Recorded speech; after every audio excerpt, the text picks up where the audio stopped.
जय हिंद दोस्तों, आज के इस इम्पॉर्टेंट लेक्चर में हम सभी डिस्कस करने वाले हैं 10 जून 2025 के करंट अफेयर्स को। तो आप इस पूरे लेक्चर को बहुत ही ध्यान से लास्ट तक जरूर देखिएगा। दोस्तों, अगर आप किसी भी एग्जाम की तैयारी कर रहे हैं जैसे RRB, NTPC, SSC, banking, railway या फिर किसी भी स्टेट एग्जाम की तैयारी कर रहे हैं तो उसके लिए ये वीडियो काफ़ी यूजफुल होने वाला है, तो आप इसे लास्ट तक जरूर देखिएगा। तो पहला और इम्पॉर्टेंट क्वेश्चन है, फ्रेंच ओपन 2025 के पुरुष एकल विजेता कौन बने हैं। यानी फ्रेंच ओपन 2025 में मेंस सिंगल्स का टाइटल किसने जीता है। आंसर हो जाएगा कार्लोस अल्कराज ने। ठीक है, तो कार्लोस अल्कराज ने 2025 का फ्रेंच ओपन जीत लिया है। बात करते हैं फ्रेंच ओपन 2025 की, तो इसका आयोजन 26 मई से लेकर 8 जून 2025 तक किया गया है। और इसका आयोजन किस स्थान पर किया गया है, तो जो फ्रांस की राजधानी पेरिस है और पेरिस में जो रोनाल्ड गैरा नामक स्थान है, यहाँ पर इसका आयोजन किया गया है। इस बार इसका 129वां संस्करण आयोजित किया गया था। पुरुष एकल विजेता कौन बने हैं, स्पेन देश के कार्लोस अल्कराज। वहीं उप विजेता कौन बने हैं, जेनिक सिनर, जो कि इटली के हैं। ठीक है, तो जेनिक सिनर वर्तमान में नंबर 1 पुरुष टेनिस खिलाड़ी हैं और कार्लोस अल्कराज नंबर 2 हैं। ठीक है, और जेनिक सिनर के बारे में आप ये भी याद रखिएगा कि इन्होंने 2025 का जो ऑस्ट्रेलियन ओपन है ये भी जीता था। दोस्तों, पुरुषों का जो फाइनल मुकाबला हुआ था फ्रेंच ओपन का, ये फाइनल मुकाबला 5 घंटे और 29 मिनट तक चला था। तो ये फ्रेंच ओपन के इतिहास का सबसे लंबा फाइनल है, ये पॉइंट भी आप याद रखिएगा। महिला एकल विजेता की बात करें तो वो हैं कोको गॉफ, जो कि अमेरिका देश की हैं। यहाँ पर आप कोको गॉफ को देख सकते हैं। और उप विजेता रही हैं आरियाना सबालेंका, जो कि बेलारूस देश की हैं। ठीक है, तो ये है आरियाना सबालेंका। कोको गॉफ वर्तमान में दुनिया की नंबर 2 महिला टेनिस खिलाड़ी हैं और आरियाना सबालेंका नंबर 1 पर हैं। ठीक है, और यहाँ पर आप देख सकते हैं ये हैं कार्लोस अल्कराज और ये हैं जेनिक सिनर। कार्लोस अल्कराज के बारे में आपको कुछ बातें याद रखनी है। तो इनका पूरा नाम है Carlos Alcaraz Garfia. ATP ranking में ये वर्तमान में नंबर 2 खिलाड़ी हैं और इन्होंने 2022 का यूएस ओपन जीता था। विंबलडन इन्होंने 2023 और 24 में जीता है और फ्रेंच ओपन 2024 और 25 में जीता है। अब तक दोस्तों कार्लोस अल्कराज 5 ग्रैंड स्लैम जीत चुके हैं, इस बात को भी आप याद रखिएगा। और 2024 में जो पेरिस ओलंपिक आयोजित किया गया था उसमें उन्होंने सिल्वर मेडल हासिल किया था। फ्रेंच ओपन की हिस्ट्री को डिस्कस करते हैं। तो दोस्तों, फ्रेंच ओपन का जो आयोजन है ये पेरिस फ्रांस में किया जाता है और यह मिट्टी के कोर्ट पर खेला जाता है। तो इस प्रकार से लाल बजरी का ये कोर्ट होता है, इस पर खेला जाता है फ्रेंच ओपन। और इसका आयोजन मई जून में किया जाता है और इसकी शुरुआत 1891 में हुई थी। दोस्तों, इस फ्रेंच ओपन की विशेषता क्या है कि यह क्ले कोर्ट पर खेला जाने वाला एकमात्र ग्रैंड स्लैम है। इसे रोनाल्ड गैरोस के नाम से भी जाना जाता है, यानी कि फ्रेंच ओपन को रोनाल्ड गैरोस भी कहा जाता है। राफेल नाडाल को लाल बजरी का बादशाह कहा जाता है क्योंकि उन्होंने रिकॉर्ड 14 बार फ्रेंच ओपन जीता है। यानी सबसे ज़्यादा बार फ्रेंच ओपन किसने जीता है, राफेल नाडाल ने 14 बार जीता है, इसलिए उन्हें लाल बजरी का बादशाह भी कहा जाता है। राफेल नाडाल किस देश के थे, तो दोस्तों राफेल नाडाल स्पेन देश के थे, ये पॉइंट भी आप याद रखिएगा। अगला क्वेश्चन डिस्कस करते हैं, एक्सियोम 4 मिशन के तहत अंतर्राष्ट्रीय अंतरिक्ष स्टेशन पर जाने वाले पहले भारतीय कौन बनेगी, तो वो बनेगी शुभांशु शुक्ला। दोस्तों, एक्सियोम 4 मिशन की अगर हम बात करें तो यह एक निजी मिशन है जो कि एक्सियोम स्पेस के द्वारा नासा और स्पेस एक्स के सहयोग से संचालित किया जा रहा है। ठीक है, तो जो एक्सियोम स्पेस नामक कंपनी है ये मिशन लॉन्च कर रही है, लेकिन इसमें नासा और स्पेस एक्स की भी मदद ली जा रही है। इस मिशन के तहत 4 अंतरिक्ष यात्री स्पेस एक्स ड्रैगन यान से अंतर्राष्ट्रीय अंतरिक्ष स्टेशन पर जाएंगे। ठीक है, और इस यान का नाम जरूर याद रखिएगा जिससे उन्हें भेजा जाएगा, उसका नाम होगा स्पेस एक्स ड्रैगन यान। दोस्तों, एक्सियोम 4 मिशन कब लॉन्च किया जाएगा, 11 जून 2025 को। यहाँ पर आपको बात याद रखनी है कि इसे 10 जून 2025 को लॉन्च किया जाना था, लेकिन अब इसे 11 जून को लॉन्च किया जाएगा। बार बार इसकी डेट बदल रही है, 3-4 बार इसकी डेट बदल चुकी है। तो अभी 10 जून को लॉन्च होना था, अब ये 11 जून को लॉन्च होगा।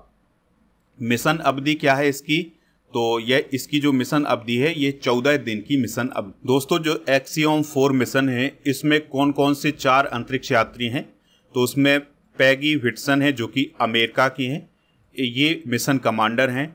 शुभांशु शुक्ला ये भारत के हैं, ये मिशन पायलट हैं।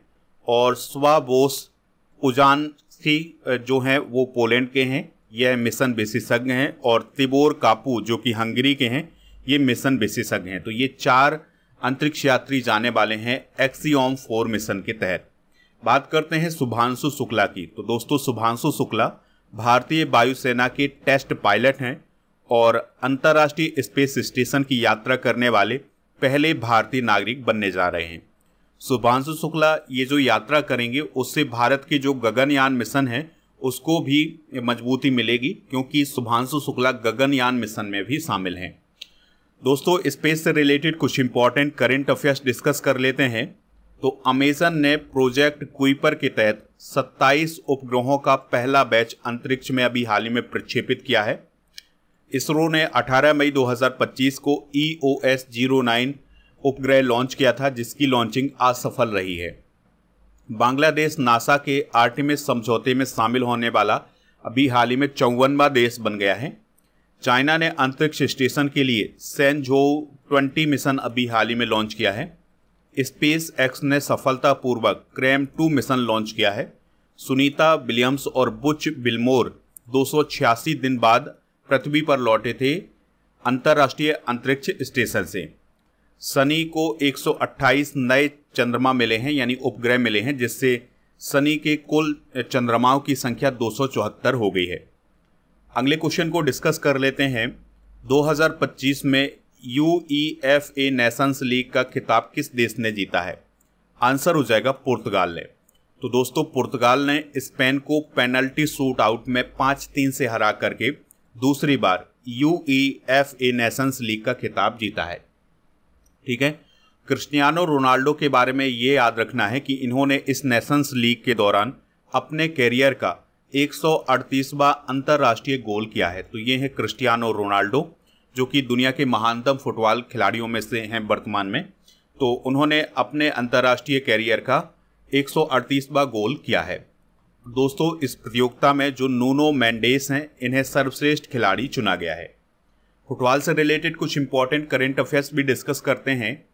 तो आर्सेनल नामक जो फुटबॉल क्लब है उसने बार्सिलोना को हरा करके 2025 की जो महिला चैंपियंस लीग है उसको जीता था।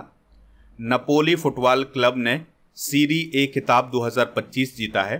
भारत ने सैफ अंडर 19 चैंपियनशिप का खिताब अभी हाल ही में जीता है। संयुक्त राष्ट्र ने 25 मई को विश्व फुटबॉल दिवस घोषित किया है। अगला क्वेश्चन है, फीफा ने कोंगो गणराज्य के फुटबॉल महासंघ से निलंबन हटा लिया है। अर्जेंटीना के विश्व कप विजेता फुटबॉलर लुइस गैल्वन का अभी हाल ही में निधन हुआ है। संतोष ट्रॉफी 2024-25 को किसने जीता था? पश्चिम बंगाल ने। तो ये फुटबॉल से रिलेटेड करेंट अफेयर्स हैं। अगला क्वेश्चन है, डेविड लेमी किस देश के विदेश मंत्री हैं जिन्होंने भारत की यात्रा की है? आंसर हो जाएगा ब्रिटेन। तो ब्रिटेन के जो विदेश मंत्री हैं डेविड लेमी, उन्होंने 7 जून 2025 को भारत की 2 दिन की यात्रा की है और इस यात्रा के दौरान उन्होंने प्रधानमंत्री नरेंद्र मोदी जी से भी मुलाकात की है। और जब उनकी मोदी जी से मुलाकात हुई थी तो इस बैठक में भारत ब्रिटेन रणनीतिक साझेदारी, मुक्त व्यापार समझौता और आतंकवाद के खिलाफ सहयोग पर चर्चा हुई है। यानी कि ब्रिटेन ने आतंकवाद के खिलाफ भारत का समर्थन किया है। व्यापार, निवेश, रक्षा, सुरक्षा, नवाचार और स्वच्छ ऊर्जा जैसे क्षेत्रों में सहयोग बढ़ाने पर सहमति बनी है भारत और ब्रिटेन के बीच में। दोस्तों यूनाइटेड किंगडम की बात करें तो इसकी जो राजधानी है यह लंदन है और सम्राट यहाँ के चार्ल्स तृतीय, प्रधानमंत्री हैं कीर स्टारमर, करेंसी है पाउंड स्टर्लिंग। यूके पश्चिमी यूरोप में स्थित एक द्वीपीय देश है, तो यह पश्चिमी यूरोप का हिस्सा है। यहाँ पर स्थित है यूनाइटेड किंगडम। और जो यूनाइटेड किंगडम है यह इंग्लैंड, स्कॉटलैंड, वेल्स और उत्तरी आयरलैंड से मिलकर बना है। ये भी कई बार एग्जाम में पूछा जाता है कि जो यूनाइटेड किंगडम है ये किन 4 देशों से मिलकर बना है? तो इंग्लैंड, स्कॉटलैंड, वेल्स और उत्तरी आयरलैंड। अगला क्वेश्चन है, तमिलनाडु सरकार ने किस स्थान पर ग्रेटर फ्लेमिंगो अभ्यारण्य की घोषणा की है? आंसर हो जाएगा धनुषकोडी। यानी तमिलनाडु सरकार ने एक नए अभ्यारण्य की घोषणा की है जिसका नाम है ग्रेटर फ्लेमिंगो अभ्यारण्य, और ये अभ्यारण्य जो है वो धनुषकोडी में स्थित है। यह 524.7 हेक्टेयर के क्षेत्र में फैला हुआ है और यह अभ्यारण्य gulf of Mannar biosphere reserve का हिस्सा है। ठीक है, तो यहाँ पर gulf of Mannar biosphere reserve है और इसी का एक पार्ट है कौन, ग्रेटर फ्लेमिंगो अभ्यारण्य। दोस्तों जो गल्फ ऑफ मन्नार है ये भारत और श्रीलंका के बीच में है, इस बात को भी आप याद रखिएगा। और जो ग्रेटर फ्लेमिंगो अभ्यारण्य है यहाँ पर मैनग्रोव, दलदल, कीचड़ वाले तट और रेत के टीले पाए जाते हैं। और यहाँ पर 2023-24 की जो वेटलैंड वर्ल्ड सर्वेक्षण रिपोर्ट दोस्तों इस अभ्यारण्य में मैनग्रोव, दलदल, कीचड़ वाले तट और रेत के टीले पाए जाते हैं। और यहाँ पर 2023-24 में पक्षियों की गणना की गई थी तो यहाँ पर 10,700 से अधिक वेटलैंड पक्षी दर्ज किए गए थे। बात करते हैं तमिलनाडु की, तो दोस्तों सबसे पहले आप इंडिया के मैप में तमिलनाडु को देखिए, यहाँ पर स्थित है तमिलनाडु। कैपिटल क्या है इसकी, चेन्नई। RN रवि यहाँ के वर्तमान में गवर्नर हैं। MK स्टालिन जो कि DMK पार्टी के हैं वो यहाँ के चीफ मिनिस्टर हैं। विधानसभा की यहाँ पर 234 सीटें हैं और यहाँ का प्रमुख त्यौहार है पोंगल। पर्यावरण से संबंधित कुछ इंपॉर्टेंट करंट अफेयर्स डिस्कस करते हैं। तो सिमलीपाल जो कि ओडिशा में है, यह भारत का 107वां राष्ट्रीय उद्यान बना है। भारत में मानवीय आपदा से संबंधित सबसे प्राचीन शिलालेख कर्नाटक में पाए गए हैं। अरुणाचल प्रदेश में यूथालिया मलक्काना नामक तितली की नई प्रजाति खोजी गई है। बोत्सवाना से 8 चीते मध्य प्रदेश के गांधी सागर अभ्यारण्य में स्थापित किए जाएंगे। और कर्नाटक गांव स्तर पर पुरावशेष सर्वेक्षण पूरा करने वाला पहला राज्य बना है। यूनेस्को ने 16 नए वैश्विक जियो पार्क को ग्लोबल जियो पार्क नेटवर्क में अभी हाल ही में शामिल किया है। मध्य प्रदेश में स्थित माधव राष्ट्रीय उद्यान भारत का 58वां टाइगर रिजर्व बना है। यूनेस्को ने इंदौर और उदयपुर को वेटलैंड सिटी के रूप में अभी हाल ही में मान्यता दी है। अगला क्वेश्चन डिस्कस करते हैं, मातृभूमि साहित्य पुरस्कार 2025 से किसे सम्मानित किया गया है। तो सारा जोसेफ को मातृभूमि साहित्य पुरस्कार 2025 से अभी हाल ही में सम्मानित किया गया है। जो सारा जोसेफ हैं दोस्तों, यह केरल राज्य से संबंधित हैं और यह मलयाली भाषा की प्रसिद्ध लेखिका, नारीवादी विचारक और सामाजिक कार्यकर्ता हैं। तो उन्हें ही अभी हाल ही में मातृभूमि साहित्य पुरस्कार 2025 से सम्मानित किया गया है। जो मातृभूमि साहित्य पुरस्कार है यह भारतीय साहित्य में उत्कृष्ट योगदान के लिए दिया जाने वाला पुरस्कार है और यह मातृभूमि साहित्य समाज के द्वारा प्रदान किया जाता है। चलिए कुछ प्रमुख पुरस्कार डिस्कस करते हैं। तो विश्व खाद्य पुरस्कार 2025 किसे दिया गया है, मारियान गेला हंगरिया को जो कि ब्राजील देश की हैं। दानिश सिद्दीकी जर्नलिज्म अवार्ड 2025 किसे दिया गया है, सर्वप्रिया सांगवान को।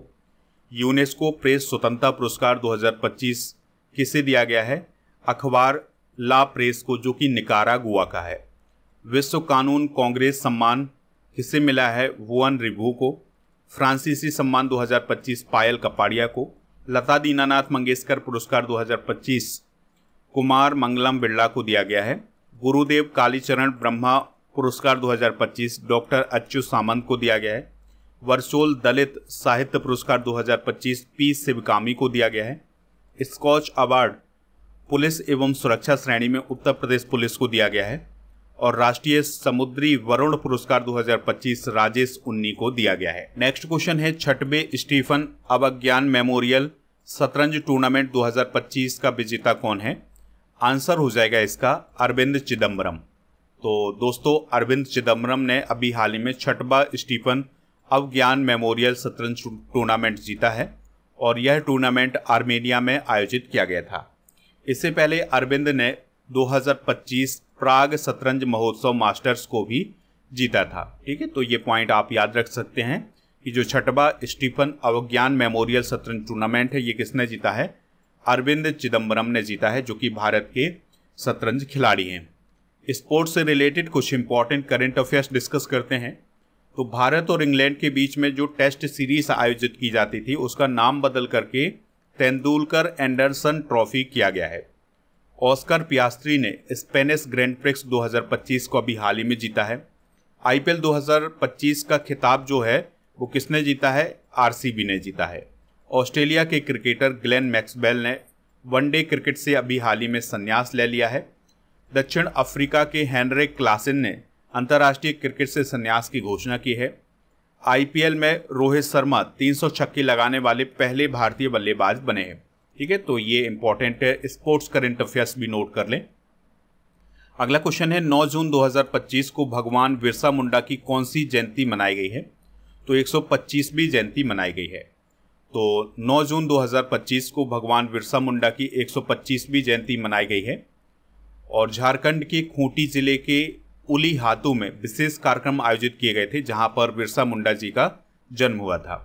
दोस्तों, भगवान बिरसा मुंडा आदिवासी स्वतंत्रता संग्राम के महानायक कहे जाते हैं। इनका जन्म 15 नवंबर 1875 को उली हातू झारखंड में हुआ था और इनकी मृत्यु 9 जून सन 1900 को रांची जेल में हुई थी। और इनका उपनाम क्या है? धरती आबा, यानी इन्हें धरती आबा के नाम से भी जाना जाता है। उल गुलान आंदोलन 1895 से 1900 के बीच में हुआ था, तो इस दौरान ये काफ़ी एक्टिव थे। तो इन्होंने ब्रिटिश शासन के खिलाफ आदिवासी विद्रोह का नेतृत्व किया था इस आंदोलन में। दोस्तों, भारत में 15 नवंबर को जनजातीय गौरव दिवस मनाया जाता है, तो यह इन्हीं के जन्म दिवस पर मनाया जाता है। अगला क्वेश्चन है सुप्रीम कोर्ट ने किस राज्य सरकार को रणथंभौर टाइगर रिजर्व के मुख्य क्षेत्र में खनन गतिविधियों पर तत्काल प्रतिबंध लगाने का निर्देश दिया है? आंसर हो जाएगा राजस्थान। तो सुप्रीम कोर्ट ने राजस्थान सरकार को रणथंभौर टाइगर रिजर्व के मुख्य क्षेत्र में सभी खनन गतिविधियों पर तत्काल प्रतिबंध लगाने का निर्देश दिया है, यानी कि वहां पर जो माइनिंग की जा रही थी उस पर रोक लगाने को कहा है सुप्रीम कोर्ट ने राजस्थान सरकार से। हुआ क्या है कि जो रणथंभौर टाइगर रिजर्व है, यहाँ पर अवैध निर्माण और व्यावसायिक गतिविधियाँ बढ़ रही थी, तो इस पर सुप्रीम कोर्ट ने संज्ञान लिया है और अब यहाँ पर जो गतिविधियाँ हो रही थी उन पर रोक लगाई है।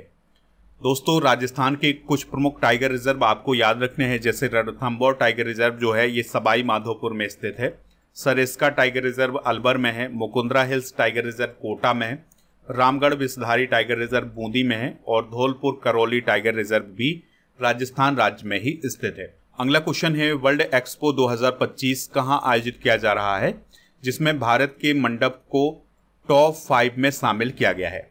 आंसर हो जाएगा इसका ओसाका, जापान। ठीक है, तो जो दोस्तों जापान का ओसाका नामक स्थान है, यहाँ पर वर्ल्ड एक्सपो 2025 का आयोजन किया जा रहा है। तो यहाँ पर आपको ये बात याद रखनी है कि जो वर्ल्ड एक्सपो है यह एक अंतर्राष्ट्रीय आयोजन है, जहाँ पर विभिन्न देश अपनी संस्कृति, नवाचार और तकनीकी उपलब्धियों को प्रदर्शित करते हैं। और इसका जो आयोजन है 2025 में, यह 13 अप्रैल 25 से लेकर के 13 अक्टूबर 2025 तक किया जाएगा। इसमें 160 से अधिक देश हिस्सा ले रहे हैं और इसमें भारत भी शामिल हुआ है। तो भारत ने भी अपनी प्रदर्शनी लगाई है, अपना मंडप लगाया है। तो जो टॉप 5 मंडप हैं उनमें भारत के मंडप को भी शामिल किया गया है। भारत ने अपने मंडप में यानी अपनी प्रदर्शनी में आयुर्वेद, इसरो, सतत विकास और इनोवेशन पर केंद्रित झांकियां प्रदर्शित की हैं। तो ये थे दोस्तों आज के करंट अफेयर्स के क्वेश्चन। आप स्टडी करके ऐप को इंस्टॉल कर लें। ऐप पर आपको मंथली करंट अफेयर्स की ई बुक मिल जाएगी, हिंदी इंग्लिश दोनों मीडियम में, तो इसको प्राप्त कर सकते हैं। इसके अलावा 2024 के मंथली करंट अफेयर 2024 के 12 महीने के करंट अफेयर्स की ई बुक मिल जाएगी। स्टडी करके ऐप पर जब आप जाएंगे तो कोर्स एंड पीडीएफ वाला ऑप्शन मिलेगा, जहां पर आपको राजा गुप्ता सर का जो अर्जुन जीएस फाउंडेशन बैच है ये मिल जाएगा। इस बैच को अगर आप ज्वाइन करना चाहते हैं तो अभी ऑफर चल रहा है, इसमें आप कूपन कोड यूज कर सकते हैं समर 600, तो आपको छूट मिल जाएगी। इसकी जो वैलिडिटी है वो 3 साल की है। अगर आपको कोई दिक्कत परेशानी आती है तो आप इस नंबर पर भी संपर्क कर सकते हैं। ऐप पर GK GS foundation complete online batch है, इसको भी ज्वाइन कर लें। चलिए अब हम कल के करंट अफेयर्स को एक बार रिवाइज कर लेते हैं। तो ब्रिक्स शिखर सम्मेलन 2026 की मेजबानी कौन सा देश करेगा? इंडिया। फ्रेंच ओपन 2025 में महिला एकल का खिताब किसने जीता है? Coco Gauff. G7 सम्मेलन 2025 में भारत का प्रतिनिधित्व कौन करेंगे? नरेंद्र मोदी। और विश्व महासागर दिवस कब मनाया जाता है? 8 जून को। 16वें वित्त आयोग का पार्ट टाइम सदस्य किसे बनाया गया है? टी रविशंकर को। विश्व बैंक की रिपोर्ट के अनुसार 2011-12 से लेकर 2022-23 तक भारत में कितने लोग अत्यधिक गरीबी से बाहर निकले हैं? 269 मिलियन। आईसीसी पुरुष प्लेयर ऑफ द मंथ मई 2025 किसे चुना गया है? मोहम्मद वसीम। गुजरात के कच्छ में हड़प्पा से 5000 वर्ष पूर्व की मानव बस्तियों के साक्ष्य की खोज किस संस्थान के शोधकर्ताओं ने की है? आईआईटी गांधीनगर। नॉर्वे शतरंज 2025 में पुरुष वर्ग का खिताब किसने जीता है? Magnus Carlsen. दाजी पनसीकर इस क्षेत्र के प्रख्यात विद्वान, लेखक और विचारक थे जिनका हाल ही में निधन हुआ है? मराठी साहित्य। आज के जनरल नॉलेज के पिटारे में विश्व की प्रमुख झीलें डिस्कस करेंगे। जैसे कैस्पियन सागर की बात करें तो यह दुनिया की सबसे बड़ी खारे पानी की झील है। सुपीरियर झील सबसे बड़ी मीठे पानी की झील है। विक्टोरिया झील अफ्रीका की सबसे बड़ी झील है। वेकाल झील दुनिया की सबसे गहरी मीठे पानी की झील है। कैस्पियन सागर खारे पानी की सबसे गहरी झील है।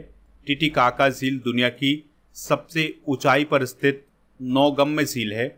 और चपोखरी झील नेपाल की सबसे ऊंचाई पर स्थित झील है। अरल सागर कजाकिस्तान और उज्बेकिस्तान के बीच में स्थित है। ग्रेट स्लैब झील कनाडा की सबसे गहरी झील है। और चिल्का झील भारत की सबसे बड़ी खारे पानी की झील है। ठीक है, तो ये प्रमुख झीलें हैं, इन्हें आप नोट कर लें। कल के करेंट अफेयर्स में आपसे पूछा गया था कि G7 की स्थापना कब हुई थी? तो 1975 में G7 की स्थापना हुई थी। तो लगभग सभी लोगों ने इसका आंसर 1975 बताया हुआ है। आज आपके लिए क्वेश्चन है, कार्लोस अल्काराज का संबंध किस देश से है? जो भी इसका राइट आंसर हो कमेंट बॉक्स में आप हमें जरूर बताएं। और ऐप को इंस्टॉल कर लेंगे तो ई बुक वाले सेक्शन पर मंथली करेंट अफेयर्स, 13 महीने के करेंट अफेयर्स और 1800 करेंट अफेयर्स के MCQs की ई बुक मिल जाएगी। ऐप पर एक स्पेशल ऑफर चल रहा है जिसमें आपको 2025 की जो मंथली करेंट अफेयर्स की ई बुक है उसका पैकेज मिल जाएगा 199 रुपए में। तो उसके लिए कूपन कोड यूज करना है पैकेज 100। ठीक है, 2024 की ई बुक भी आपको इसी कूपन कोड के साथ मिल जाएगी। टेलीग्राम चैनल को ज्वाइन कर ले, यहाँ पर आपको वीडियो की जो PDF है वो मिल जाएगी। और ऐप पर आपको ई बुक वाले सेक्शन पर GK GS की ये सभी ई बुक मिल जाएंगी, इनको प्राप्त कर सकते हैं। इसके अलावा ऐप पर जो टेस्ट पास वाला ऑप्शन है उस पर जाकर के आप डेली करेंट अफेयर्स का टेस्ट दे सकते हैं। और इस टेस्ट पास वाले ऑप्शन पर आपको 4000 से अधिक टेस्ट मिल जाएंगे 1 वर्ष की वैलिडिटी के साथ। तो इनको भी आप प्राप्त कर लें।